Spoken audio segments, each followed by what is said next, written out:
وهو الذي خلق الليل والنهار والشمس والقمر كل في فلك يسبحون وما جعلنا لبشر من قبلك الخلد أفإن مت فهم الخالدون كل نفس ذائقة الموت ونبلوكم بالشر والخير فتنة وإلينا ترجعون وسيئات أعمالنا من يهده الله فلا مضل له ومن يضلل فلا هادي له وأشهد أن لا إله إلا الله وحده لا شريك له وأشهد أن محمدا عبده ورسوله يا أيها الذين آمنوا اتقوا الله حق تقاته ولا تموتن إلا وأنتم مسلمون يا أيها الناس اتقوا ربكم الذي خلقكم من نفس واحدة وخلق منها زوجها وبث منهما رجالا كثيرا ونساء واتقوا الله الذي تساءلون به والأرحام إن الله كان عليكم رقيبا يا أيها الذين آمنوا اتقوا الله وقولوا قولا سديدا يصلح لكم أعمالكم ويغفر لكم ذنوبكم ومن يطع الله ورسوله فقد فاز فوزا عظيما أما بعد فإن أصدق الحديث كتاب الله وخير الهدي هدي محمد صلى الله عليه وسلم وشر الأمور محدثاتها وكل محدثة بدعة وكل بدعة ضلالة وكل ضلالة في النار وبعد مردن بريتيا لا گەورەترین مصیبەت کە تووشی ئینسان دەبێت گەورەترین مصیبەت کەوا مرۆڤایەتی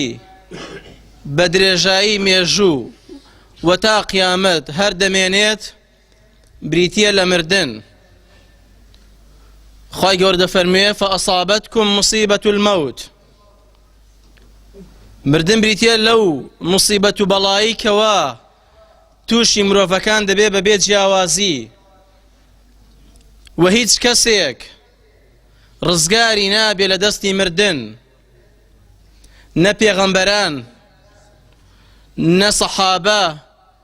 نە وەلی و پیاوچاکان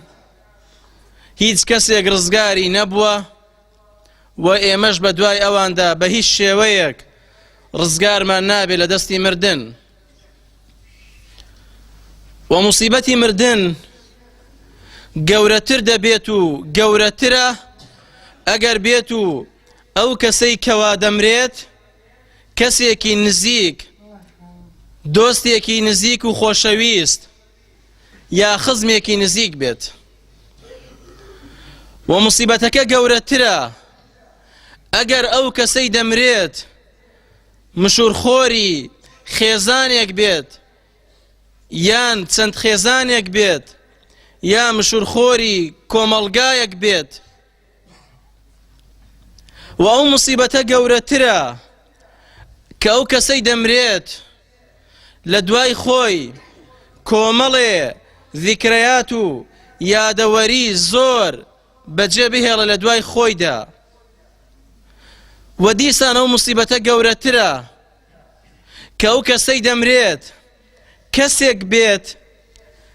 لە تۆ دڵسۆزتر بێت بۆ دنیا و قیامەتت و مصیبەتەکە گەورەترە ئەگەر مردنی کەسێک بێت کە ئەو کەسە شتێکی بۆ هێنابی کە بەهۆیەوە ڕزگارت دەبێت لە بەڵاو مصیبەتی دنیا و قیامەت و ڕزگارت دەبێ بەهۆیەوە لە عەذابی خوای پەروەردگار لەوانەیە تێبگەن کە ئەو مصیبەتی مردنە ئەو مردنە گەورەی کەوا بۆ هەمومان وەکو یەکە و هەمومان بەبێ جیاوازی بەشدارین لەو خەمە گەورەیە لەو مردنە گەورەیە لەو موسیبەتە گەورەیە ئەویش بریتیە لە مردنی پێغەمبەری خوا عەلەیهی سەڵات وەسەلام. ئەو مانگەی کە ئێمە تێیداین بریتیە لە مانگی ڕەبیعی یەکەم کە هیچ گومانێک نییە و ئیجماعی سەحابەش و زانایانیش لەسەر ئەوەیەکەوە پێغەمبەری خوا عەلەیهی سەڵات وەسەلام لە 12ی ڕەبیعی یەکەم وەفاتی کردووە. بەڵام خلافێکی زۆر هەیە لەسەر ڕۆژی لەدایکبوونی پێغەمبەری خوا عەلەیهی سەڵات وەسەلام. بۆیە ڕۆژی لەدایکبوونی پێغەمبەری خوا عەلەیهی سەڵات وەسەلام ڕوون و ئاشکرا نییە و دیار نییە، بەڵام ڕۆژی مردنەکەی وەکو مانگی 14 دیارە کە لە 12ی ڕەبیعی یەکەم پێغەمبەری خۆشەویستمان عەلەیهی سەڵات وەسەلام وەفاتی کردووە. ووتمان گەورەترین موسیبەتە مردنی پێغەمبەر عەلەیهی سەڵات وەسەلام. ئامۆژگاریمان دەکات پێغەمبەری خوا عەلەیهی سەڵات وەسەلام بۆی ئەگەر تووشی موسیبەتێکی گەورە بووین موسیبەتەکەی خۆمان بە مردنی پێغەمبەری خوا عەلەیهی سەڵات وەسەلام لەبیر خۆمان بینەوە. دەفەرمێ پێغەمبەر عەلەیهی سەڵات وەسەلام ئیذا ئەصاب ئەحەدوکم موسیبە، ئەگەر یەکێ لە ئێوە تووشی موسیبەتێک بوو، تووشی بەڵایەک بوو، تووشی مردنی کەسێکی نزیکی بوو، فەلیەذکر مصابەه بی، دەفەرمێ با موسیبەتەکەی خۆی لە بەرامبەر موسیبەتی مندا بەرابر بکات، با ئەو موسیبەتەی کە تووشی بووە بە مردنی من لەبیر خۆی باتەوە، فإنها من أعظم المصائب، فەرمی لەبەرەوەی من مردنی من گەورەترین موسیبەتە بۆ مسلمانان، فعلا گەورەترین موسیبەتە، چونکە لە دوای پێغەمبەری خوا عەلەیهی سەڵات وەسەلام خلاف و تەفرەقەیەکی زۆر دروست بوو، شەڕ و ئاژاوە دروست بوو. بۆیە مردنی پێغەمبەر عەلەیهی سەڵات وەسەلام موسیبەتێکی گەورەیەکەوە تووشی کۆمەڵگای مسلمانان بووە کە بەداخەوە ئێمە ئەو موسیبەتەمان لەبیر چۆتەوە، یا ڕوونتر بڵێم لەبیریان بردووینەتەوە بۆی لە یادمان نەمێنێت ئەو موسیبەتە گەورەیە. پێغەمبەری خوا عەلەیهی سەڵات وەسەلام هەر لە پێشەوەیدا وەفات کا بە چەند مانگێک زانی کەوا ئەم ساڵەی کە تێیدایەتی کۆتایی تەمەنیەتی، و دوایەوەی کەوا سوورەتی نەسر دابەزی ئیذا جاء نەسر الله والفتح، پێغەمبەری خوا عەلەیهی سەڵات وەسەلام زانی کە دابەزینی ئەو سوورەتە نیشانەی مردن و کۆتایی تەمەنیەتی. بۆیە لە حەجی ماڵاواییدا کە ئاخر حەجی پێغەمبەر بوو عەلەیهی سەڵات وەسەلام فەرمووی خذوا عنی مناسکەکم، فەرمووی ئێوە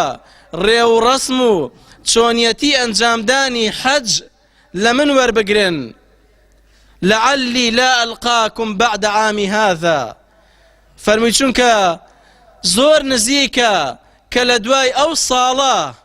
جارێکی تر ئێوە من نەبیننەوە. ئەوە بوو ئاخر ساڵی پێغەمبەر بوو عەلەیهی سەڵات وەسەلام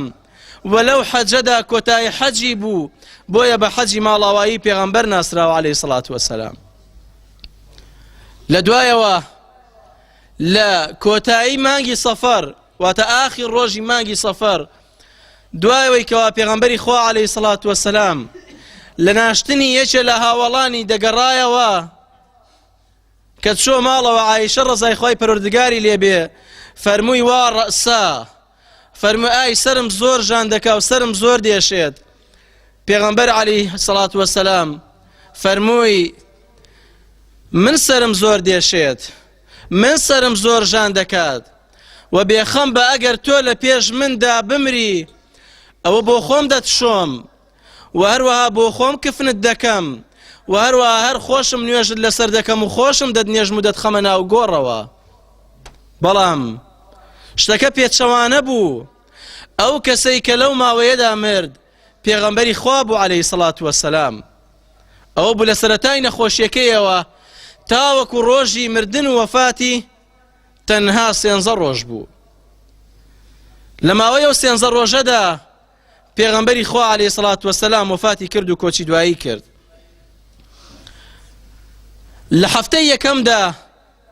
ئازاری سەری زۆر بوو، شەقیقە و ئازارێکی زۆر ناڕەحەتی هەبوو. ئەوە بوو لە ڕۆژی هەشتەمی نەخۆشیەکەیدا چوو بۆ مزگەوت و نوێژی مەغریبی بۆ هاوڵانی کرد ڕەزای خۆیان لێبێت کە ئەمە ئاخر نوێژی پێغەمبەر بوو عەلەیهی سەڵات وەسەلام کە بە جەهری واتە بەدەنگ بۆ هاوڵانی کردبێت و لەوێ بەدواوە ژانەسەر و ئازارەکەی زۆر زیادی کرد و زۆر ناڕەحەتی کرد. تاوەکو ڕۆژی نۆیەم ئەبوبەکر ڕەزای خوای لێبێ لەگەڵ هاوڵانی تر بەلای کۆمەڵە لە لای سەحابەدا ڕۆیشتن کە سەیریان کردە و هاوڵانە دەگریان کە بیری ئەو کاتانەیان دەکردەوە کە پێغەمبەر عەلەیهی سەڵات وەسەلام لە ناویاندا دادەنیشت، ئامۆژگاری دەکردن و نەسیحەتی دەکردن و ترسیان هەبوو لەوەی کەوا لە ماوەیەکی کەمدا پێغەمبەریان عەلەیهی سەڵات وەسەلام لێ جیابێتەوە. کاتێک ئەو هەواڵەیان بە پێغەمبەر گەیاند عەلەیهی سەڵات وەسەلام بەدەم ئازارەوە و پەڕۆیەکی لەسەری هاڵاندبوو لە تاو ئازاری سەری، ڕۆیشت بۆ مزگەوت و لەسەر مینبەرەکەی دانیشت و وتاری بۆ هاوڵاندا فەرمووی: إن الله خير عبدا بين زهرة الدنيا وبين ما عند الله. فەرمووی خوای پەروەردگار عەبدێک لە عەبدەکانی خۆی اختیار کرد واتە سەرپشکی کرد لە نێوان هەڵبژاردنی دنیا و خۆشیەکانی دنیا و ئەوەی کەوا ئارەزووی دەکات و لە نێوان ئەوەی کەوا لای خوای پەروەردگارە. پێغەمبەری خوا عەلەیهی سەڵات وەسەلام فەرمووی: فاختار ذلك العبد ما عند الله. فەرمووی ئەو عەبدە ئەوەی هەڵبژارد کەوا لای خوای پەروەردگارە. لەو کاتەدا ئەبوبەکر ڕەزای خوای پەروەردگاری لێبێ دەستی کرد بە گریان، گریانێکی زۆر. هاوڵان پێیان وت: ئەی ئەبوبەکر، پێغەمبەر عەلەیهی سەڵات وەسەلام باسی عەبدێک دەکات، چ پێویست دەکا ئاوا بگری؟ فەرمووی ئەو عەبدەی کەوا خوای پەروەردگار سەرپشکی کردووە بریتیە لە پێغەمبەری خوا عەلەیهی سەڵات وەسەلام. ئەوە بوو ئەزیەت و ئازار و ژانی پێغەمبەر عەلەیهی سەڵات وەسەلام بەردەوام بوو تاوەکو ڕۆژی 12 ڕەبیعی یەکەم. ئەو ڕۆژەی کەوا تیایدا وەفات دەکات لە کاتی نوێژی بەیانیدا پەردەی ماڵەکەی هەڵدەداتەوە و تەماشای هاوڵان دەکات کەوا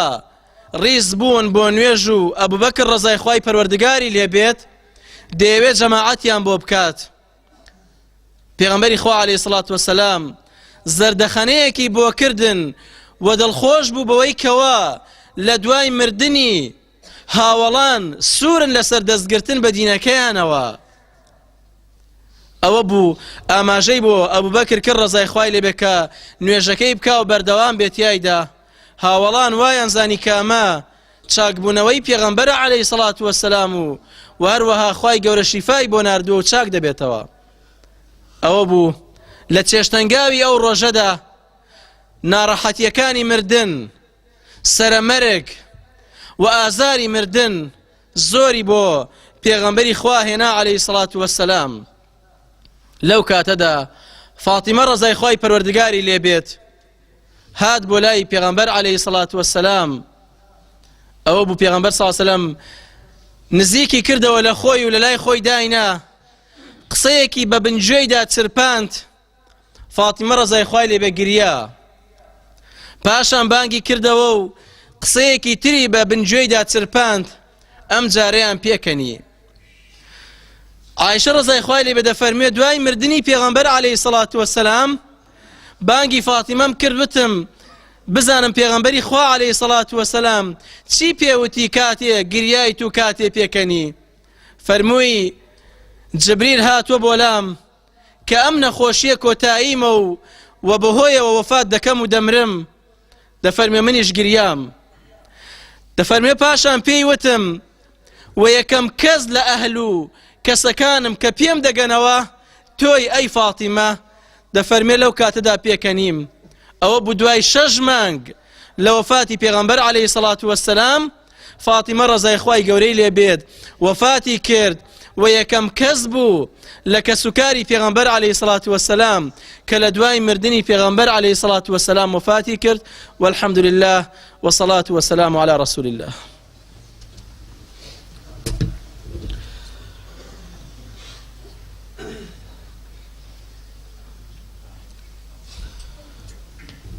الحمد لله والصلاة والسلام على رسول الله.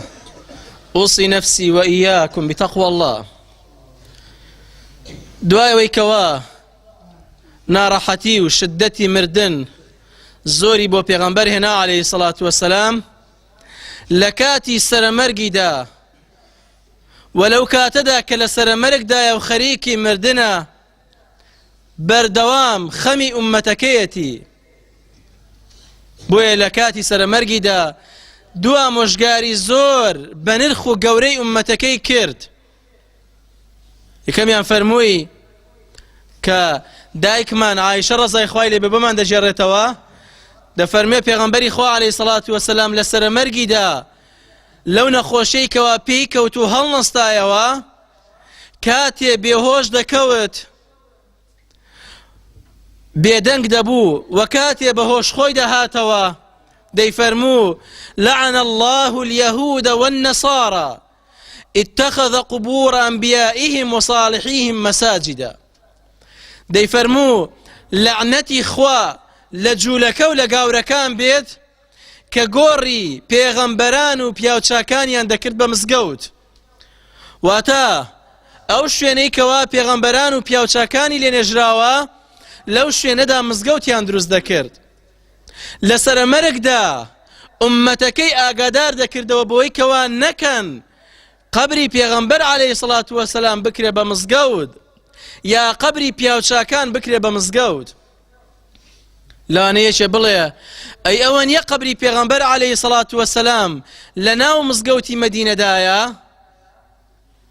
طبعا بيغمبران سلامي خوان لبيد لشو وفات كان دبير لبن يجرين وكاتي پیغمبر صلى الله عليه وسلم وفاتي کرد لناو جوركي خوي دان يجرا كجوركي لدروي مزقود بو دواي قورة كردني مزقوتي مدينة قبري پیغمبر عليه الصلاة والسلام كوت ناو مزقود وهروها استاج او غرفي كبيغمبري تدان يجرا عليه الصلاة والسلام وكو خوي ماوتوا وهروها نكوت وتبشي قبلي كواتا لويدا مزقوت بو نك قبري پیغمبر عليه الصلاة والسلام بكري بمزقود سير كان لسر مرق دا أمتكي هو شيار دا كردوا بويكوا نتشن قبري پیاوچاكان بكن بمزقود بداخوا لناو مسلمانان دا زورك لمزقوتكان قبريان تدايا زورك لو كساني كوا مزقود دروز دكن دلن كمردم لناو مزقوتكم دا بالمنيشن لكاتيك دا پیغمبری خوا عليه الصلاة والسلام لعنتي لقاورو لجولك كان كردوا بويكوا قبري پیغمبران و پیاوچاکانیان دكرد بمزقود وروها آموشگاری دومی پیغمبری خوا عليه الصلاة والسلام دي فرمو الصلاة الصلاة وما ملكت أيمانكم كأما آموشگاری دوباره كردوا تا او كاتي زماني لقصة كردن كوت بردوام دي فرمو الصلاة الصلاة وما ملكت أيمانكم واتا ورياي نوجكانتان بن آقاداري نوجكانتان بن وكو خوي بوشي ويك واخواو بيغمبري خوا دياني عليه الصلاة والسلام انجامي بدن كبداخوا براستي اما كم ترخمين برانبر بنوجكان من لكاتيك دا آخر وصيتي بيغمبر عليه الصلاة والسلام بو اما ناچین لە مزگەوت نوێژەکانمان ئەنجام بدەین وەکو پێویست لە ناو نوێژەکانماندا ئاگامان لە نوێژەکانمان نییە لە کاتێکدا نوێژ کۆڵەکەی دینە و ئاخر ئامۆژگاری پێغەمبەر عەلەیهی سەڵات وەسەلام ئەی ناترسن لەوەی کەوا لە ماڵەوە نوێژ دەکەن نوێژەکانتان جیرانە بێ و قوبوڵ نەبێت ئەی ناترسن لەوەی کەوا هەڕەشەی توند لەو کەسانە کراوە کەوا نوێژ لە ماڵەوە دەکەن ئەی نەتان بیستوە پێغەمبەری خوا عەلەیهی سەڵات وەسەلام فەرمووی ویستم کەسێک بێنم لە جێی خۆم نوێژ بۆ سەحابەکان بکات و پاشان کۆمەڵێک کەس لەگەڵ خۆمدا ببەم دار و چیلکەیان پێبێت بچم ئەو ماڵانە بسووتێنم کە نایەن بۆ نوێژی جەماعەت خاوەنەکانیان ناترسی بەر ئەو هەڕەشەی پێغەمبەری خوا بکەوی عەلەیهی سەڵات وەسەلام بەچیەوە مەشغوڵی لە ماڵەوە نوێژەکەت دەکەی ئامادەی دانیشی 3 سەعات 4 سەعات لە میوانداری و لە خزمەتی میواندا ناتوانی 10 دقە بێی لە مزگەوت نوێژەکەت بکەی ئەی گەنجی بەڕێز بۆ لە ماڵەوە نوێژەکەت دەکەی و بۆ نای لە مزگەوت نوێژەکەت بکەی ئەی پیری بەڕێز ناترسی لەوەی کەوا مردن زۆر لە تۆ نزیکترە بۆ لە ماڵەوە نوێژ دەکەی و بۆ نای لە مزگەوت نوێژەکەت بکەی ئەی لە مزگەوت بانگ ناکرێت حەیە عەلە السەڵا وەرن بۆ نوێژ ئەی لە ناو مزگەوتدا بانگ ناکرێت حەیە عەلە الفەلاح وەرن بۆ سەرفرازی و بەختەوەری دنیا و قیامەت ئێ بۆ بەدەنگیەوە ناچی ئەی بۆ ئەگەر شتێکی دنیاییە هەر هەموو کەس بەدوای دەکەوێت ئەی بۆ ئەگەر بانگەوازیەک بکرێت بۆ دابەشکردنی پارە و شتێکی دنیایی کەس لە ماڵەوە نامێنێ و هەمووی ڕادەکات ئەی نابینن ئەگەر نەوتێکی ئاسایی دێت بەردەوام کەس لە ماڵەوە نامێنێ و ڕادەکات بۆ لای تەنکەری نەوت ئەی لە مزگەوت بانگ دەکرێت حەیە عەلە السەڵا بۆ فەرامۆشی دەکەی برای بەڕێزم ئامۆژگاری پێغەمبەر عەلەیهی سەڵات وەسەلام پاشان فەرمووی وەما مەلەکەت ئەیمانوکم و ئاگادار بن و وریای ئەوانە بن کەوا لە بەردەستاندان لە ماڵ و منداڵ و لە خێزانەکانتان کە ئەوەش بەڵگەیەکە و ڕەدێکە بۆ ئەو کەسە دڵنەخۆشانەی کەوا دەڵێن ئیسلام ڕەخنە لە ئافرەت ئیسلام ڕێزی لە ئافرەت نەگرتووە آخر وەسیەتی پێغەمبەر عەلەیهی سەڵات وەسەلام دەفەرموێ لەگەڵ خێزان و ماڵ و منداڵەکانتاندا باش بن ئەوەیە وەسیەتی پێغەمبەر عەلەیهی سەڵات وەسەلام برانی بەڕێز چێ لە ئاستی ئەو وەسیەت و ئامۆژگاریەدایە چێ گوێڕایەڵی وەسیەتەکانی پێغەمبەر دەکا عەلەیهی سەڵات وەسەلام دوایەوە سەرەمەرگ و ئازاری مردن زۆری بۆ پێغەمبەر هێنا عەلەیهی سەڵات وەسەلام لە سەرەمەرگدا دەیفەرموو لا إله إلا الله إن للموت سكرات دەیفەرموو لا إله إلا الله بەڕاستی مردن ئەزیەت و ئازار و ناڕەحەتی خۆی هەیە پێغەمبەری خوا عەلەیهی سەڵات وەسەلام کە خۆشەویستی خوایە پێغەمبەری خوا عەلەیهی سەڵات وەسەلام کە پەیامبەری خوای پەروەردگارە بفەرموێ مردن ئەزیەت و ئازار و ناڕەحەتی خۆی هەیە من و تۆ لەکوێ بەڕێزان لە سەرەمەرگدا پێغەمبەری خوا عەلەیهی سەڵات وەسەلام کە خوای پەروەردگار لە هەموو گوناه و تاوانەکانی خۆش بووە و مەعسوومە لە تاوان دەیفەرموو اللهم اغفر لي اللهم ارحمني لە سەرەمەرگدا دەیفەرموو خوایە گیان لێم خۆش بە خوایە گیان ڕەحمم پێ بکە پێغەمبەری خوا عەلەیهی سەڵات وەسەلام لە سەرەمەرگدا داوای لێخۆشبوون بکات پێغەمبەری خوا عەلەیهی سەڵات وەسەلام لە سەرەمەرگدا داوا بکە خوای پەروەردگار ڕەحمی پێ بکە ئەی من و تۆی تاوانبار ئەی من و تۆی گوناهبار ئەی من و تۆی عاسی لە خوای پەروەردگار و هەروەها دوور لە سونەتی پێغەمبەری خۆشەویستمان عەلەیهی سەڵات وەسەلام دەبێ حاڵمان چه حاڵێک بێ لە کاتی مردن و سەرەمەرگماندا کەواتە با پێغەمبەر بکەین بە قودوە بۆ خۆمان لە سەرەمەرگیدا دەیفەرموو خوایە گیان لێم خۆش بە خوایە گیان ڕەحمم پێ بکە پاشان پێغەمبەری خوا عەلەیهی سەڵات وەسەلام لە چێشتەنگاوی ئەو ڕۆژەدا واتە 12 ڕەبیعی یەکەم وەفاتی کرد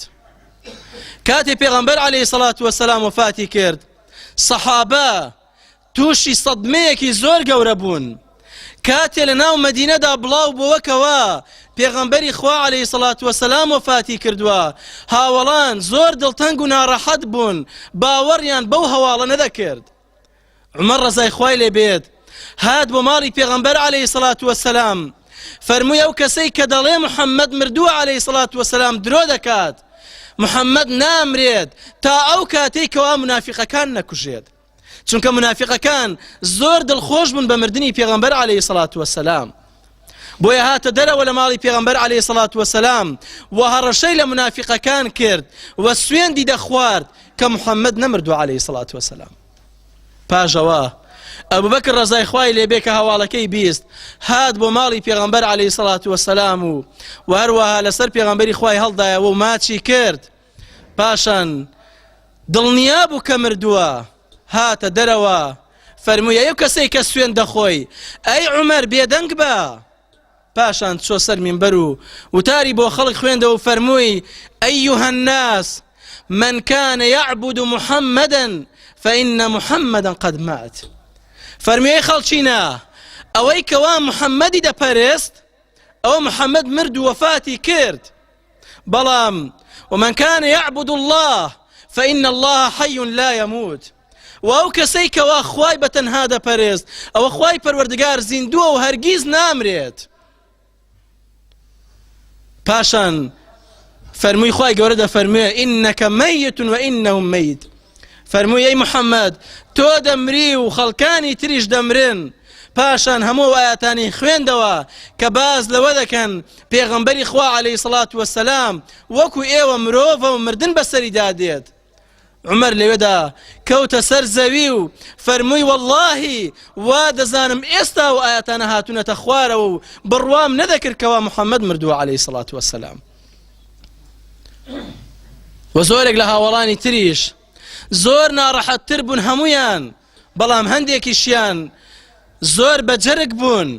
بەرامبەر بە منافق و کافرەکان کە ئەگەر محەممەدیش بمرێ عەلەیهی سەڵات وەسەلام ئەوە لە دوای خۆی باشترین نەوەی بەجێهێشتووە کە هاوڵان ڕەزای خۆیان لێبێت وەسوور بوون لەسەر ئەوەی کەوا لە دوای مردنی پێغەمبەریش عەلەیهی سەڵات وەسەلام دەست بگرن بە سونەتی پێغەمبەرەوە عەلەیهی سەڵات وەسەلام یەک لە هاوڵانی ئەنساری ڕزای خوای پەروەردگاری لێبێت دەفەرمێ وإني والله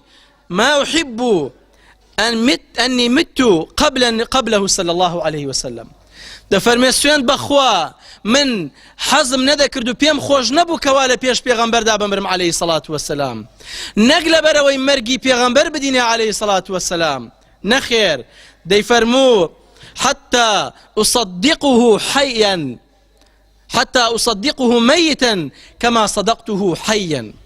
دەیفەرموو بۆیە پێم خۆش نەبوو لە پێش ئەودا بمرم بۆ ئەوەی لە دوای مردنیشی پێغەمبەر بەڕاستدا بنێم عەلەیهی سەڵات وەسەلام شوێن سونەتەکانی بکەوم هەروەکو چۆن کاتێ زیندوو بوو شوێنی دەکەوتم و هەروەها شوێن سونەتەکانی دەکەوتم